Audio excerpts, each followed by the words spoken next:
Okay, the other day we were discussing how we were using the composition of matter just to classify matter. And we have two humongous groups. So when you're classifying matter according to the composition, you have pure substance or you have mixtures. And we were discussing that. I'm not going over that right now because we were discussing that. But also, see, I remember that I was showing you a blue liquid and I was asking you to describe that. And the first thing that you were saying is, Miss Ramos, that's a blue liquid. Okay? And of course, you were using the color and the state of matter just to describe that matter that I had there in that earlier measure. Does that mean that you cannot use the state of matter and the color just to describe matter? No. You can use that to describe matter when you are using the property. Instead of using the composition of matter, you are using the property of matter. So what are we going to do today? Today we are going to cover property of matters, and then we're going to cover change. And you have like a short summary here. See, remember that we were doing this last class? Okay, we were doing that. We are not going to do that today. We are going to concentrate our attention on properties. And we have two types of properties to describe matter. We have physical properties, and then we have chemical properties. And you were completing a vocabulary activity the other day. What are physical properties? Properties that when you are observing them, I don't know if I have put that over here. When you are observing them, you are not affecting, see that? You are not changing the chemical composition of matter. When you were observing that blue liquid, color is blue, state of matter was a liquid, see? You didn't affect, you didn't change the chemical property of that mixture that we have over there. I'm just going over that example. You know that we have a solution of copper sulfate. After you were observing that still there was a solution of copper sulfate, the chemical composition was not affected. Now, chemical properties. What is chemical properties? Are properties that when you are observing them, then you are changing the chemical composition of matter. And what are chemical properties? In general, is the ability to react. Okay, I'm gonna keep using the same example of the solution of copper sulfate. If you want to know if that copper sulfate react with acid, you will mix them together and you will see what is happening there. If you have an indicator that a chemical change is taking place, then you're going to be changing the chemical composition of the copper sulfate. Okay? Now, indicators of a chemical change. Ms. Ramos, you're talking here about properties, and all of the sudden you're talking about of change because they are connected, close related.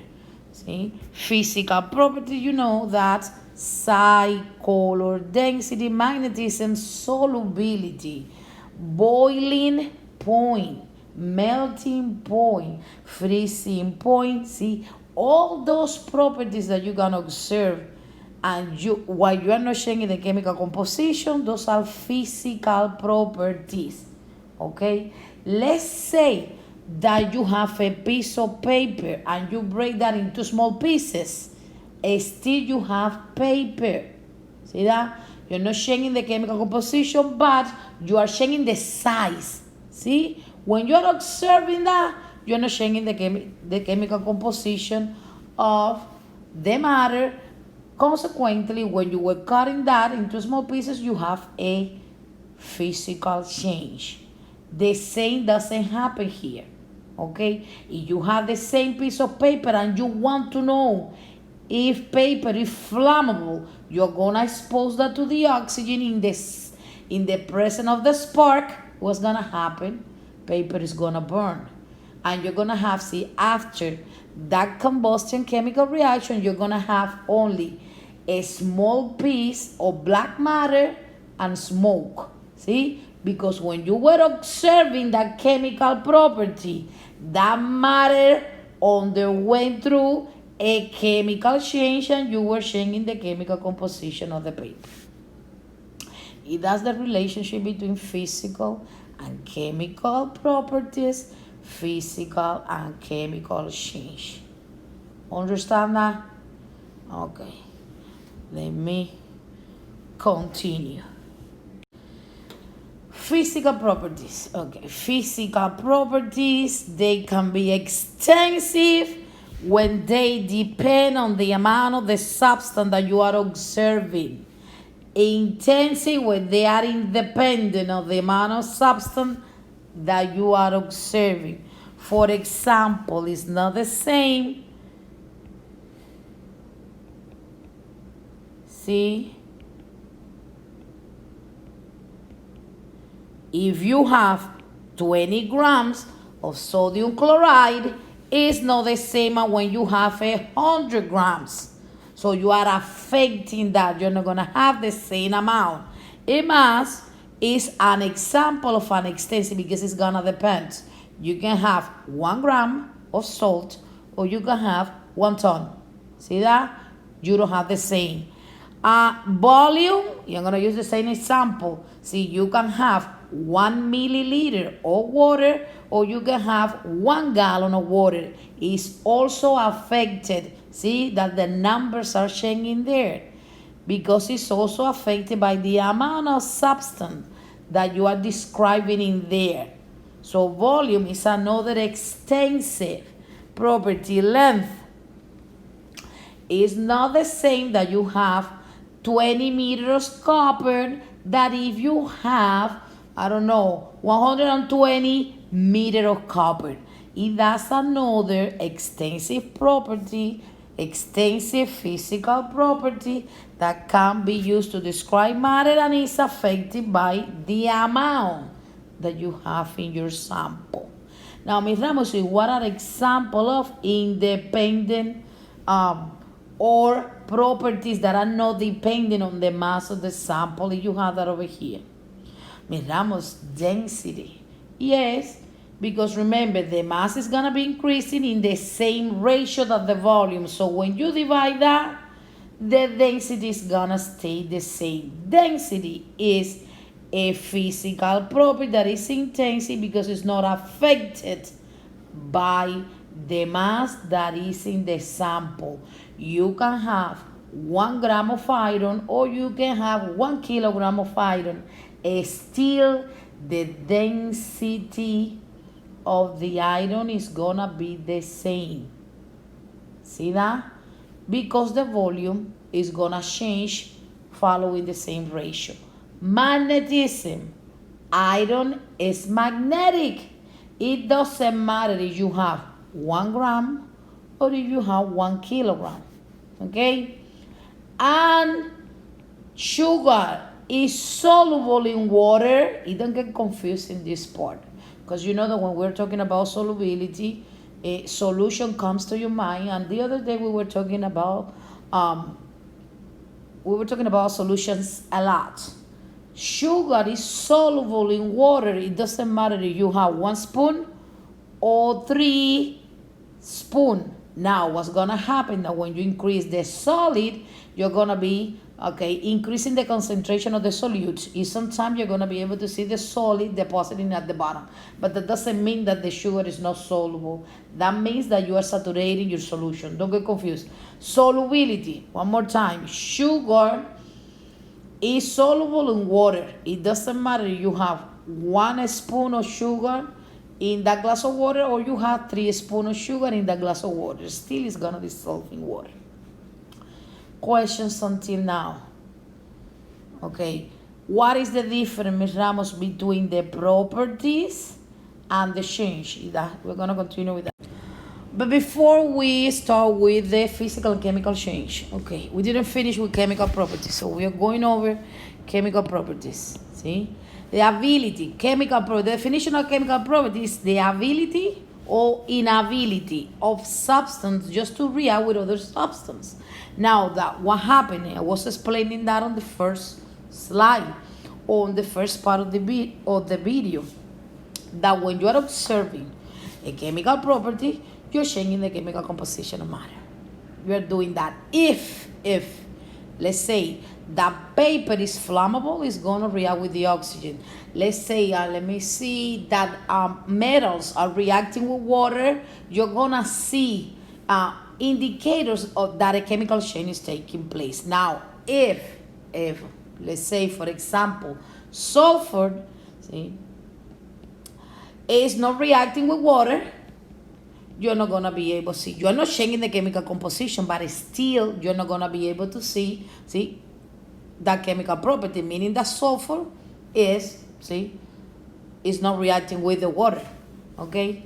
So when you are observing a chemical property and that substance is able to react with the other one, you're going to be changing the chemical composition of matter.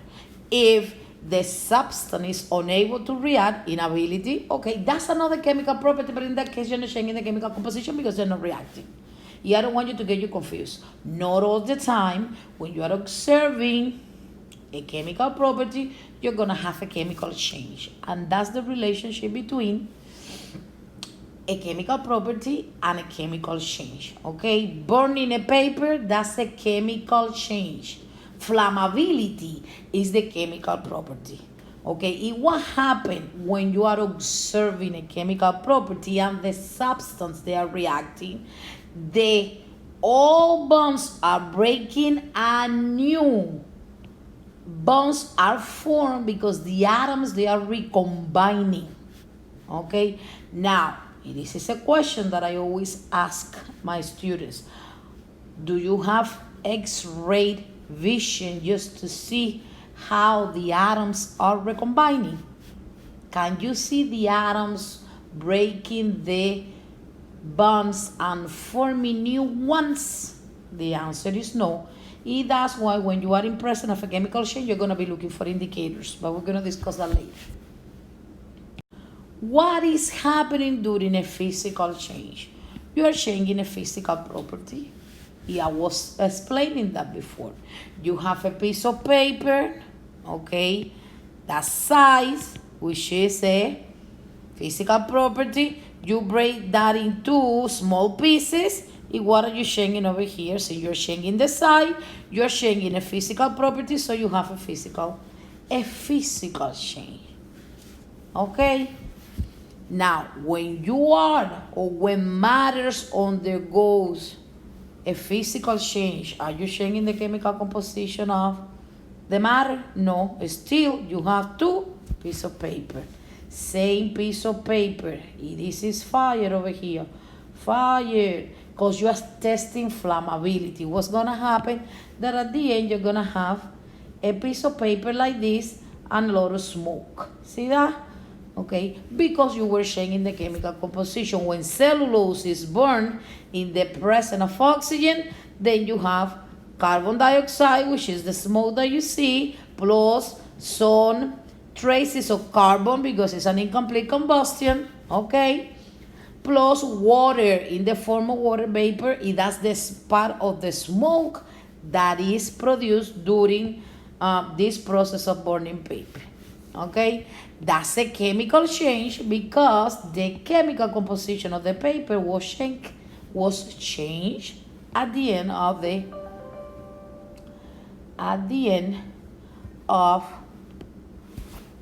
the process. Okay, now one more time, we were discussing that before. Do you have X-ray vision just to know or just to see how the bondings are breaking and new bonds, or do you have the X-ray vision to see how the atoms are recombining? I don't think so. That's why you're looking for indicators. What are the indicators that a chemical reactions are taking place? Indicators that you have a chemical change. So a change in color, like the case of burning the paper, and you see, and all that was left was that piece of black matter in there. Change in odor, and you know that when you're burning paper, you're gonna see that Okay, production of light. Okay, forming or formation of a precipitate. What is a precipitate? Precipitate is not precipitation. Precipitate is solid. So when you put two things or two substances together and you see that a solid is forming, that's an indicator that you have a chemical change. Fissing and careful with the bubbling, because when you are boiling water, you're going to be able to see a lot of bubbles. Still, are you changing the chemical composition of water? The only thing that is changing there is the stereomatter. Okay? So changing color, changing odor, the production of light, formation of a precipitation, fizzing and bubbling. Okay? Also, change in temperature. And later you will learn about exothermic. You learn that in physical science, and endothermic chemical reactions. See, those are the indicators that you're going to be looking for when you have a chemical change. Okay, remember that you're going to be completing a lab, and in the lab you have to identify what you have in front of you is a chemical or physical change. And I'm going to continue over here because now that I was talking about boiling water, something came to my mind. State of matter is a physical property. Okay, water, when you have that in a glass, is liquid. Okay, but see, if you're using the state of matter to describe water, a transparent, you're using color there, liquid, but you put that in the pot. Okay, you put that in the pot, you put that in your stove in there, and then the water is going to start boiling. Okay, boiling in there. So the water is going from liquid all the way through gas. What is the boiling point of the water? This information, the boiling point of the water, is a physical water. A physical property, oh my goodness. It's a physical property. 100 degrees Celsius is the physical property. Now, this process over here that is taking place is a what? A physical change, because the state of matter of water is changing. Okay? So, one more time, because I know that sometimes it's very confusing. Okay, flammability. Flammability is a chemical property. Now that, wood is burning, that's a chemical change. See that? Questions about that? No? Okay. Also, you have to be very careful with changing color. If you have, let's say that you have a piece of paper and you color that blue with your color pencil, are you going to be changing the chemical composition of the paper? Are you going to be doing that? Okay. That's a physical change, because you're changing color. You are not changing the chemical composition of paper. Questions about that? Questions about that?